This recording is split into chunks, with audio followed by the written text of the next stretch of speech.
Greetings from the Philippines to the world. We are on Facebook Live on Eagle News and also on our streaming site, eaglenewslive.com. Watch us on our YouTube channel at Eagle News. I am Cesar Vallejos. Welcome to Open for Business. Join me to discover the latest news and information in business around the world. Stay ahead of the curve from vision to action. Israel and the Philippines have an expanded commercial relations, and both countries recognize the significant mutual interests that these relations bring to our peoples.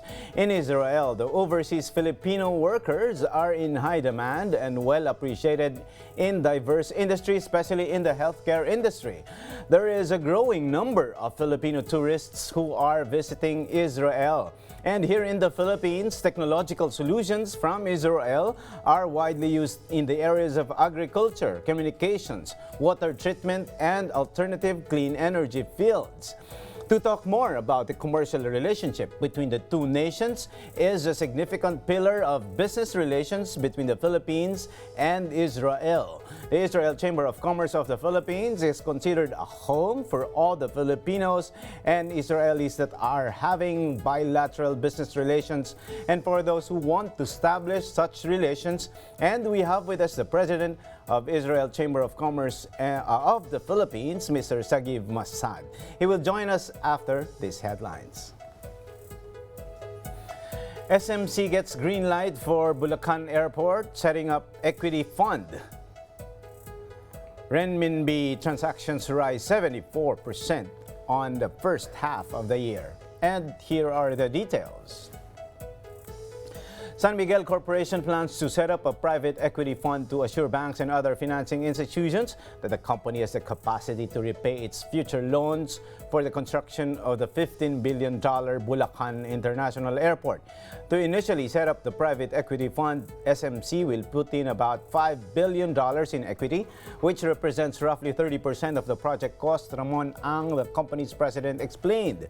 The shareholders of San Miguel will come up with new private equity capital so that the banks will be assured of our capacity, he said. The group is looking at Chinese and American banks for the loan facility. Ang noted that his group might be able to secure suppliers' credit, which removes the problems. We received a proposal from one big company, a Fortune 500 company, that offered to finish the project and finance the operations for 15 years after, he said. Wednesday saw the Department of Transportation issuing the notice to proceed to SMC for its $15 billion Bulacan International Airport unsolicited proposal, which was roughly 4 years and 2 administrations in the making. This is our single largest contribution to the Philippine economy and our biggest investment in the country thus far, Ang said. He noted that the Aerotropolis, which will have a capacity of 100 million passengers annually, is expected to contribute roughly 900 billion pesos per year to the Philippine GDP by 2025, as it is envisioned to fuel trillions of dollars in economic activity. Renminbi transactions are on the rise and are expected to increase further following the appointment of Bank of China Manila as the designated clearing bank for RMB business in the country. According to the Society for Worldwide Interbank Financial Telecommunications, the total amount of RMB cleared in the Philippines from January to June 2019 was RMB 127.4 billion, an increase of 45.3% compared to the first half of the year of 2018. In terms of transactions, the total number of RMB clearing activities is up to 12,116 items, an increase of 73.9% compared to last year. RMB transactions are projected to grow with a local clearing bank in place as more Chinese tourists, traders, and investors, along with their Filipino counterparts, grow more confident in using the currency. This new facility will help drive the currency's use for payments and investments, further promoting cross-border settlements, trade financing, project investments, and loans. Ultimately, this projected surge in financial activity will foster the shared development of both countries, said Deng Jun, country head of Bank of China Manila. Bank of China Manila has been designated as the clearing bank for RMB business in the Philippines following the Memorandum of Agreement signed by the People's Bank of China and the Bangko Sentral ng Pilipinas. As an RMB clearing bank, Bank of China Manila will enable local financial. When Open for Business returns, we will have Mr. Sagiv Massad, President of the Israel Chamber of Commerce of the Philippines. Open for Business will be back. Stay tuned.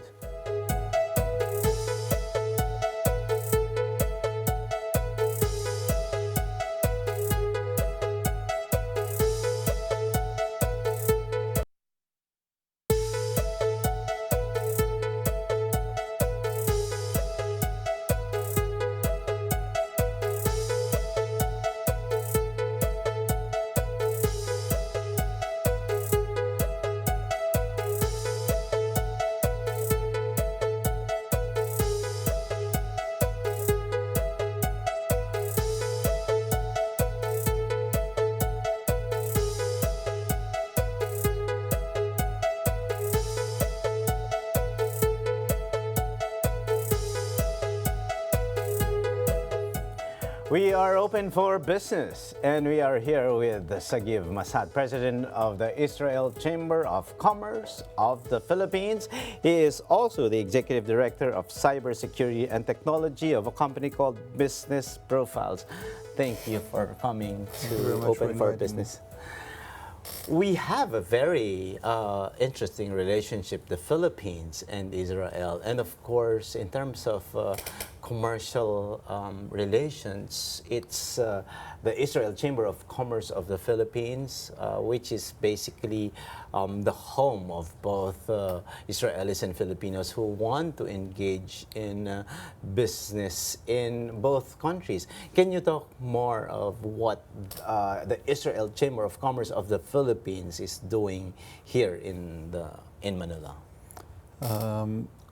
The main thing that we are trying to do is to be a bridge between the Israeli technologies, products, and needs, and the Filipinos' products and solutions and needs that can be consumed by both countries and can be enlarging the commerce and the business to business activities here and in Israel. The main challenge is to expose Israeli solutions to the Philippines and to expose the Filipino market to the Israelis. Many companies in the Philippines are looking for technology in United States, in Europe, in Canada, in Korea, in Japan. Technology from Israel is not branded very well or not being exposed yet to the Philippines with the full magnitude. And on the other hand, Philippines is not the main target market for the Israelis. So what we are trying to do is we are trying to enlarge and expose the exposure and the knowledge, and to support with our capabilities to enable Israelis and Filipinos to do businesses. And that is the main goal of the Chamber. Which is very interesting because, as you mentioned, there's a lot of solutions, technological solutions in the market that are coming from the different countries. But as you said, there is little exposure of Israeli technologies here in the Philippines. Why is that so, sir?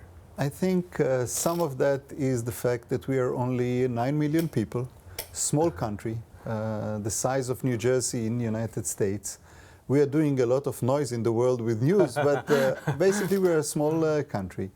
But people are exposed to solutions that are originally coming from Israel. Example, Waze. Exactly. Waze is an Israeli company. Until now, it is in Israel. It was bought by Google, but it's operating from Israel. The USB that we are all using, the portable data was invented in Israel. Viber was invented in Israel. In agriculture, the dropping irrigation was invented in Israel, and so on and so on. And the connectivity between Israel and these products is not very strong.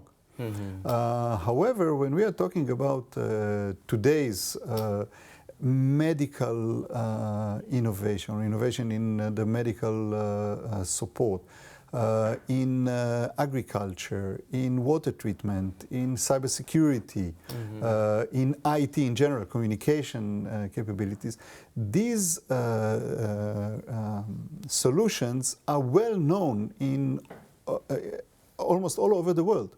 The fact is that R&D centers of almost all the big companies, from Samsung to Google and to Microsoft and Intel and so on and so forth, are located in Israel. And the reason is that the Israelis are number one in startups per capita, and with unique innovation capabilities.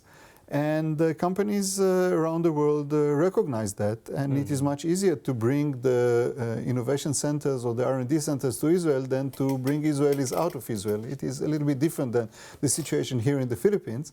Israelis don't like to go abroad and to work abroad. So abroad is coming to Israel. And a lot of the contribution to these big companies, big products, are done by Israelis in Israel. And on top of that, many innovation or startups that started in Israel are bought by international companies.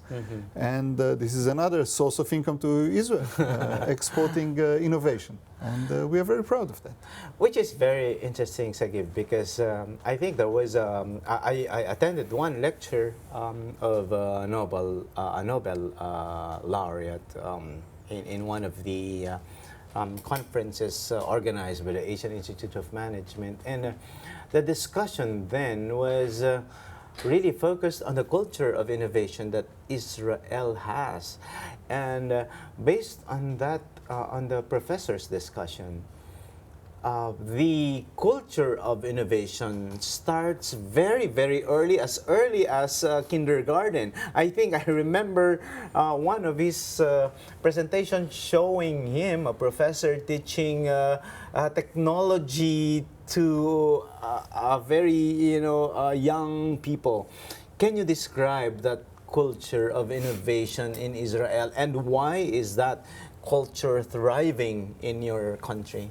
There are many elements, but I think that the main one is the fact that we are having a little bit different culture than yours. We are much less polite. We are very direct, and that comes with the ability to ignore lose face. We are not having a problem of losing face, and when you are not having problem of losing face, you can dare. So you can say, I don't know, and it is okay.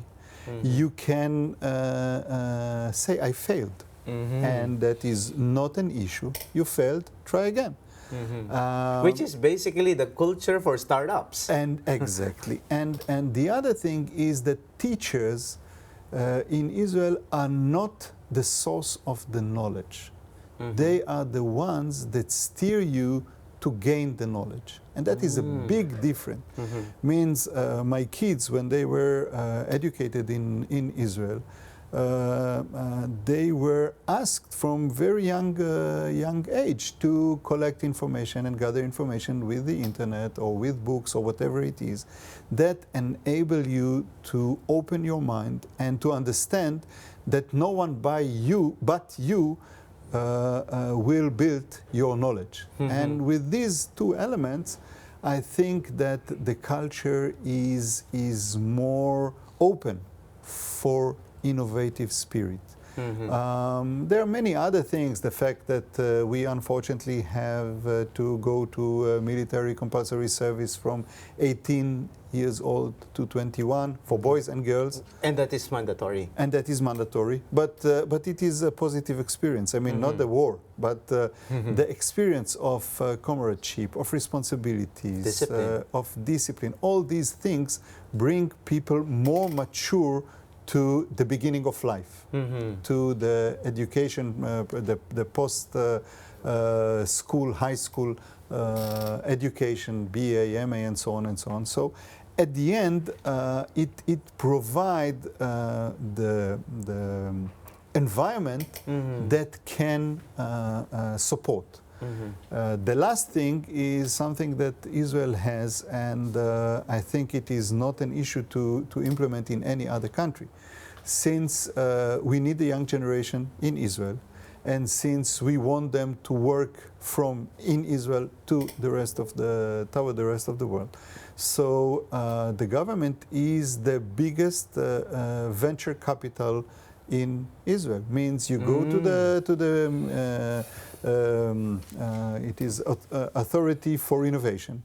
You present your idea, you get seed money, and you start to do your things. And that is the government doing it. So you don't have to get a private venture capitalist to do that.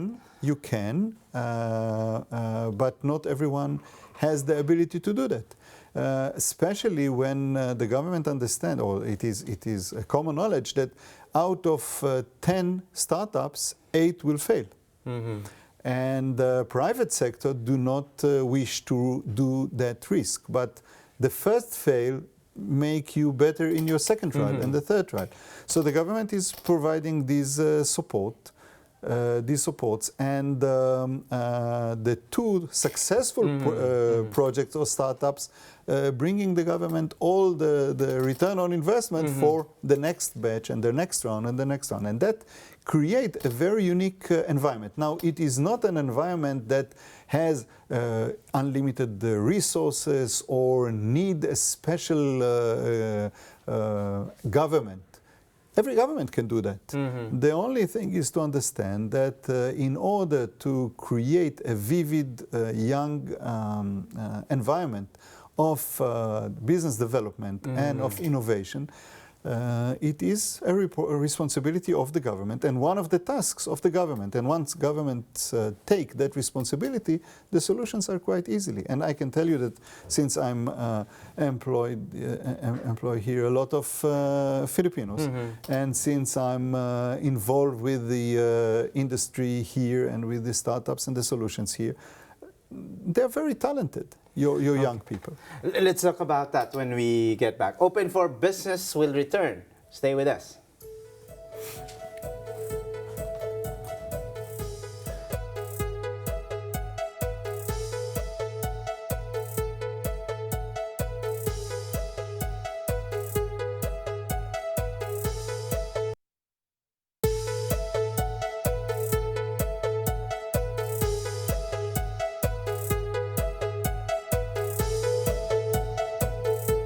We are open for business, and still with me is Mr. Sagiv Massad, President of the Israel Chamber of Commerce of the Philippines.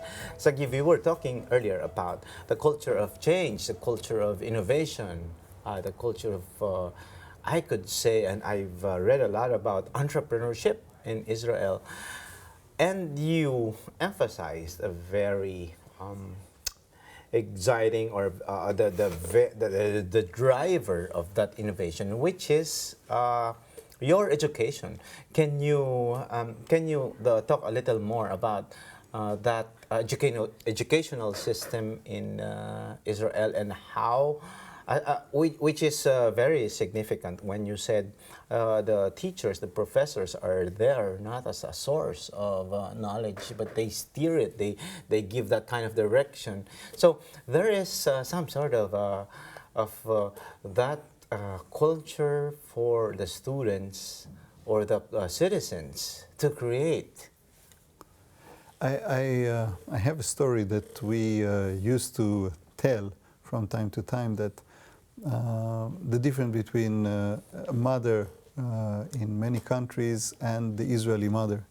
So when the kid arrive back from school, mother ask, how many questions did the teacher ask you? The Israeli mother used to ask, how many questions did you ask the teacher? and I think it is somewhere there. The fact that from the time that we had to leave our country during the Roman Empire, after they destroyed the Second Temple and exiled all the Jews, the methodology of learning and studying was to question about things or about events or about rules in the Bibles, in the Old Testament, and in our wisdom books. So the whole process of sharpening your brain and acquire knowledge at these times, since nowadays, are with questions and never getting an answer by others. Answers should be provided by yourself. That is something that is in our, I don't know to say DNA, but in our deep in our culture. That helps this spirit. However, and I want to say it again, I'm meeting young people here. I'm well involved with innovation centers and acceleration centers here in the Philippines. I'm meeting a lot of local businessmen which built their own companies from scratch. They are all from the right material. They are all with the right capabilities. They're excellent in what they are doing. It means that all the ingredients to create an innovative environment are here. There are issues of structural complication with the fact that most of the venture capitals here are private. And they are demanding relatively very fast ROI, return on investment. And the fact that innovation cannot go on short ROI. If you demand short ROI or a very fast return on investment, it means that you are limiting the innovation spirit. People will go on sure, secure elements, which of course will prevent breakthrough or huge jump. So which means that there is more reason for the government to somehow give that huge support, because it is probably the government who can demand for a longer term for the ROI. Exactly. Unlike private businesses who would always demand for immediate shorter. return of I don't know if you immediate, but shorter. The next thing is that private joint ventures will not take the risk of finance 8 failures out of 10. And that is something that is a must in the process of trial and error. And based on the studies that you have seen, or historically, is that the figure? 8 out of 10 startups fail? Averagely, it is 9 out of 10. Oh, it's 9 out of 10. Yeah. Okay. So if you want to come up or fund the startups that are successful, so you have to finance 100 for you to produce at least 10 successful startups. Try. And even very successful companies, when you look at their beginning, at the beginning of the road, you see that they tried and failed and tried and failed. And the third or the fourth or the fifth time, they came and with the right thing and broke through and succeeded to grow. This is something that has to be adopted. Now the private market cannot support that. And that is the place where government need to do well. Should it begin with a wide scale? The answer is no. But the process of the ability to keep young, talented people here by supporting them to follow their dreams and by developing their own or follow their own desire and develop their own ideas is something that is responsibility of the government and cannot be met by the private sector. Now, sir, you mentioned earlier that you have worked, especially with business profiles as executive director of a cybersecurity and technology company, that you have worked with a lot of young talent Filipinos, and you have seen the talent of Filipinos. What do you think should further drive their talent, their expertise, and the skills that they needed, so that they will be prepared and as prepared as the Israeli startups and entrepreneurs? Is there a major adjustment in terms of support? But how do you assess, how do you see the characteristics of the Filipino talent? It is not only my observation.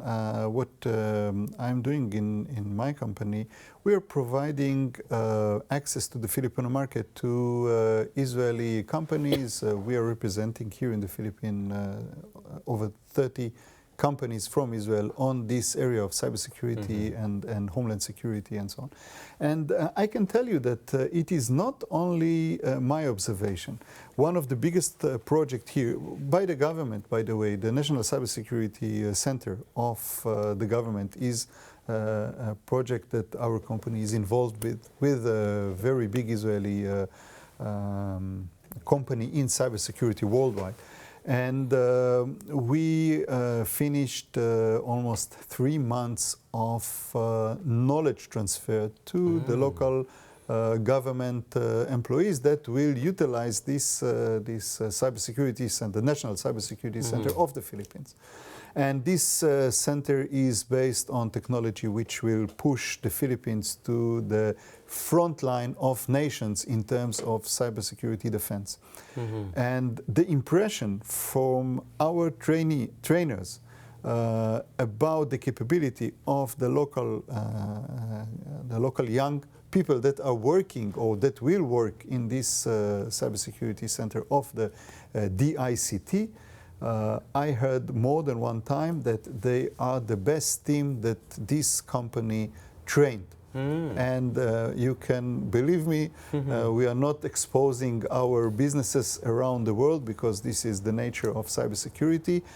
Philippines is not the first and not the second and not even the third country that this company is establishing cybersecurity solutions on a nationwide, and it was the fact that they were very much impressed by the local people, the local engineers and cybersecurity defenders that they train. Means that, and I have a lot of examples like that, means that the capabilities are here. But now I want to share another story which made me a little bit sad. I have also some businesses in United States and visited in San Francisco in the Valley, and entered to a restaurant with my friends. So we were a table of Israelis. It was easy. We are speaking our language, Hebrew. On the other table, I heard Tagalog. And since I'm living here, I understand already, and I came. And this is in the United States? In the United States, in the Silicon Valley. And I approached them and introduced myself and asked what are they doing there. And of course, they are engineers in some of the companies, the Silicon Valley companies. And I said, look, I need talents like you in the Philippines. I will pay you American salaries. I need you with us. Will you consider to come? And the answer was that maybe later, not yet, not now. And that is something that made me sad, because it was clear that they are working in good companies and they are probably earning good money and they have good life. But they're Filipinos. And to make Philippines even better, even greater, they need to be here. And I know that Philippines is very proud with the workers, the farm workers all around the world. And I can tell you that in Israel we have, and we love them. They're really unique society among the non-Israelis that are living in Israel. But over there in the Silicon Valley, I really wanted, and I had two open positions which they suit perfectly, but they didn't want to come, and that is something that I need to enlighten the task to keep the best brains of the Philippines in the Philippines for the Philippines, and with that, Philippines can become a hub for so many IT solutions because the capabilities are here. Right. People don't see their future here, and that is something that I think should be addressed by the government and by peoples and companies that can give solutions for them. Well, as they say, there is a Filipino diaspora where a lot of the Filipino talents are really the brightest, the best Filipinos and go to different parts of the world. But to some extent, while that is sad, on the other side, there are some positive indications also, because the key driver of our economy is not only the BPOs, but the remittances of the overseas Filipino workers. But yes, we agree with you that there has to be a way for us, for the Philippines, for the Filipino talent to come back and share their talent with us. But my question, Sagiv, is what's the common interests between Filipino and Israeli engineers or technologies or innovators like you? I think that let's take the agriculture environment here in the Philippines, and let's take out of the whole agriculture big industry. Let's take water. Okay, water in Israel is a fundamental problem.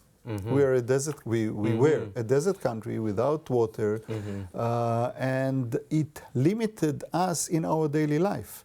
It is not a shortage in Makati for few weeks or months not to water your gardens. It was for months, for years. Yes. Campaigns of save water in when you take shower, drink, and so on and so on. And the Israeli government decided that there need to be a fundamental solution for that. So today, over 70% of the water that we are drinking are coming from the sea, desalination element. Another thing is the issue of gray water. Gray water are a source of pollution. Contain the underground water, and so on, and the sea and the rivers and so on. So they also decided to take initiative on that. And today, over 90% of our gray water are purified and pushed to the desert to become agriculture water. And the fact that we overcome these shortages enable us to push water to places where agriculture was never existed because of lack of water. Now this is essential. We didn't have water. It's not unlike the Philippines. It's surrounded by bodies of water. Yes, and here come the interesting thing. In many places in the Philippines, you can't drink from the tap because of the quality of water. Yes. And that is something that can be fixed with Israeli technology. Not because of Israeli technology is something special, because we develop it, otherwise we couldn't have water. Now let's enjoy these technologies here in the Philippines, purifying water, cleaning underground water, preventive approach toward contamination of rivers, of seashores with gray water, push water by solar energy pumps instead of electricity to the far and more deserted areas where agriculture cannot or you cannot cultivate the ground because of lack of water there, and enlarge the amount of lands that the Philippines is cultivating. Provide water to areas where palay can be grown, but there is not enough water there unless you push the water there, and so on and so on.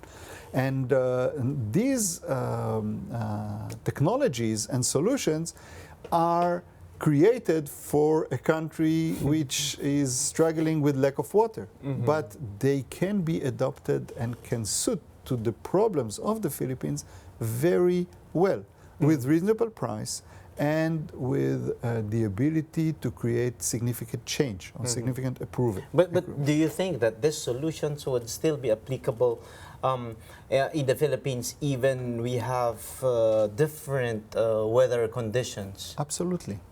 Absolutely, because gray water here in the Philippines are almost not treated, if at all. And just imagine that you will take this gray water and you will purify them and you will push them to areas where there is not enough natural water. You are doing a new ecosystem. First of all, rivers will be cleaned, and the second, the shore will be clean. Fishery will be more vivid. More areas will be cultivated, and it will create a circle of new production which can be a game changer. That is one thing. Another thing is the way that technology in Israel is dealing with crops, whether it is seeds with genetic improvements, or it is the ability to water and grow them on a healthy environment without all these chemicals, and with better results. These things are things that, again, came in Israel as a need. Today we are providing all our food, and we are exporting food, agriculture products to Europe. And it is a benefit for us because we have sun almost all year. Now we have water, enough water all year. And they are looking for fresh vegetables and fruits in their winters, long winters. So we are making money out of this technology, which return very fast the investments. Here in the Philippines, for example, the palay, the need to grow more can be met by these technologies in order to do three things that Secretary Dar mentioned in his plan. The first thing is to provide more technology to the farmers. The second thing is to bring young generation back to the fields. And if technology will be involved, then young generation will be keen to work. They will work less hard with more money. And the last thing is to address the farmers with 1 or 2 hectares farms. These three things cannot be done without the elements that Israel can support with. The technology, the knowledge, and the training of the farmers to do that. And we are trying in our Chamber of Commerce, we are trying to promote it with one of your universities, and we hope that we will enlarge it to other agriculture universities in the Philippines. Okay, that's perfect. We have a lot of technologies that can easily be adopted by the Philippines as long as their good is, as we maintain that good cooperation. And of course, your chamber, the Israel Chamber of Commerce of the Philippines, is very crucial. We mentioned about water, agriculture, cybersecurity, and technology in general. And you have an event that's upcoming. Is there where, can you tell us more about this so that our viewers can go to that? And hopefully, how can they contact the Israel Chamber of Commerce of the Philippines so that, you know, a lot of entrepreneurs, startups who are watching now, they can easily, and business owners, they can easily go to maybe your website, and how can they contact you for support in terms of new innovations that business owners and Israeli owners, business owners can really do several partnerships and collaboration? So first of all, we have this coming Monday, 23rd of September, the Embassy of Israel, together with the Israeli Chamber of Commerce of the Philippines, we are promoting, we are having an event to promote an expo in Israel that called WATEC, Water Technology, WATEC. And WATEC is actually an international expo which expose new innovations in water technology to those who are interested. We at the ICCP, the Israeli Chamber of Commerce is called ICCP. We at the ICCP are trying to support to those who intend to go to Israel with packages of tourism and so on. Our website is iccp.com.ph, and I encourage everyone that want to join us. As we said, we are the home for everyone that want to do business here in the Philippines and from Israel to the Philippines. And we will support, and we will be very happy to host people that want to come and see and hear about these potential corporations. Thank you very much. That's Mr. Sagiv Massad, Executive Director of the Cybersecurity and Technology of Business Profiles and the President of the ICCP, or the Israel Chamber of Commerce of the Philippines. 1 hour is very short to talk with you and about the Israel-Philippine relationship. I hope that you can come again at the studio, and hopefully we can do a partnership so that we can feature more about the many opportunities and collaborative work that we can develop together with the Philippines and Israel, and hopefully, you know, those opportunities that will benefit businesses, not only Israel entrepreneurs, so that we can probably also develop our own Filipino makers of Waze or USB or Viber. Thank you very much, Mr. Massad. Indeed, Israel has a lot more to offer. That is why the Israel Ministry of Tourism is now more focused on promoting tourism to Filipinos. One of their good news, the Filipino tourists, no visa needed. Just book your flight and visit Israel. This is Net25's interview to Ms. Sofia Prizan-Pincas, Director, Asia Marketing Department of the Israel Ministry of Tourism. Watch this. Thank you very much. Open for Business. We'll be back. Stay tuned. We have people who are responsible for developing the Filipinos market. We have boots on the ground. We have an office in the Philippines. We have a director from Israel that's responsible for the travel market here. And they are the address for every need. We do joint marketing agreements. We have had a digital campaign to promote the travel from Philippines to Israel. We have seminars, educational seminars for the agents. And also, we believe that once we're here and the market will start moving around and more Filipinos will start coming to Israel, the word-to-mouth issue will come in and help us out.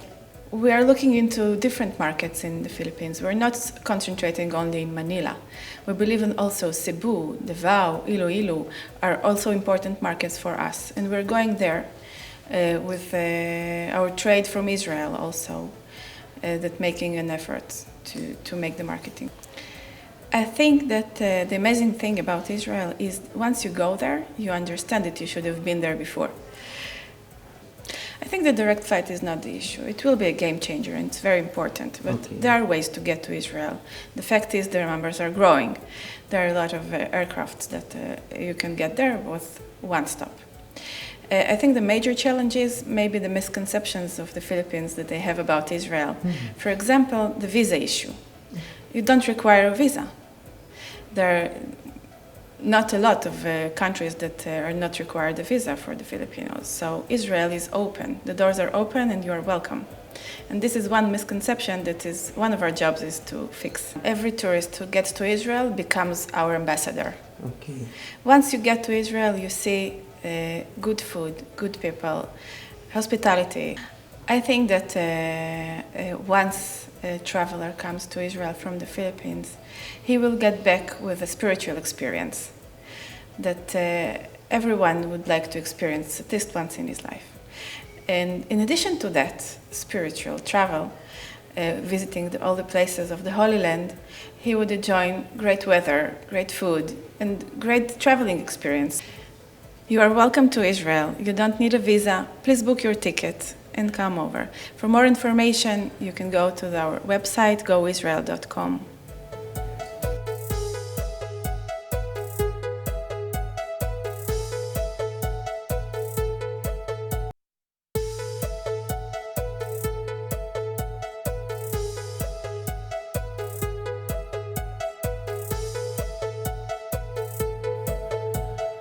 In our term of the week, you take a refresher of business terms to make you updated, more informed, and ready to make smarter business decisions. Our term of the week is B2B, or business to business. B2B is a form of transaction between businesses, such as one involving a manufacturer and wholesaler, or a wholesaler and a retailer. Business to business refers to business that is conducted between companies rather than between a company and individual consumers.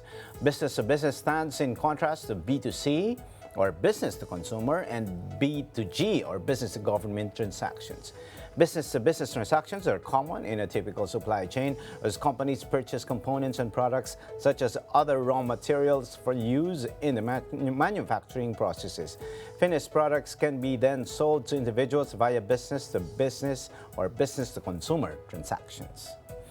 And our words of the week is from Michelle Tillis Lederman, author of the 11 Laws of Likability. She said, "Whether they stem from business or personal situations, our relationships are what support us, connect us, and allow us to progress in all aspects of our lives." Thank you for watching Open for Business. Join us again in the next episodes of Open for Business for more insights from CEOs, thought leaders, and industry experts promoting business development in the Philippines. See you again next Saturday and Sunday for another episode of Open for Business, where we discuss business information, deliver the latest business news to keep you informed and open for business, and be ahead of the curve from vision to action. You're on Facebook Live on Eagle News, and you can watch us again in the video section of Eagle News Facebook page and on eaglenewslive.com. Subscribe to our YouTube channel at Eagle News. Catch me also on Net25's Eagle News International as I join Alma Angeles in reporting more business news here and around the world. For Open for Business, this is Cesar Vallejos. Have a great day.